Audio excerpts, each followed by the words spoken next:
ইরানের সঙ্গে যুদ্ধবিরতির মেয়াদ বাড়ানোর ঘোষণা ট্রাম্পের। দ্বিতীয় দফায় শান্তি আলোচনা আপাতত স্থগিত।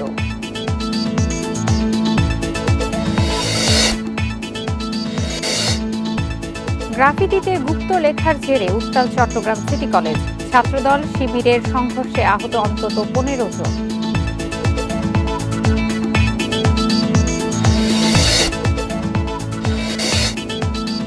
সাতাশ বছর পর পরিবারের কাছে ফিরল নড়িয়ায় আমির হোসেন। মালয়েশিয়ার জঙ্গলে কেটেছে 15 বছর।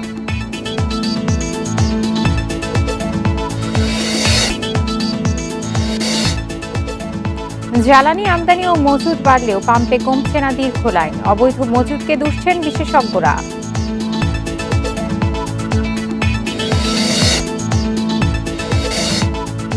সুপার স্পেশালাইজড হাসপাতালের সরঞ্জাম চুরি। ভিডিও ফুটেজে 6 পিকআপ সামগ্রী লোপাটের প্রমাণ।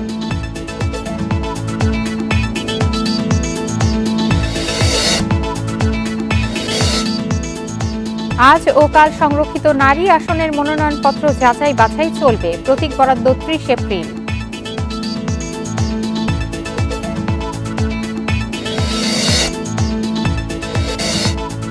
টানা 4 ম্যাচ পর জয়ের দেখা পেল রিয়াল মাদ্রিদ। আলাভেসকে 2-1 গোলে হারিয়েছে গ্যালাক্টিকোরা।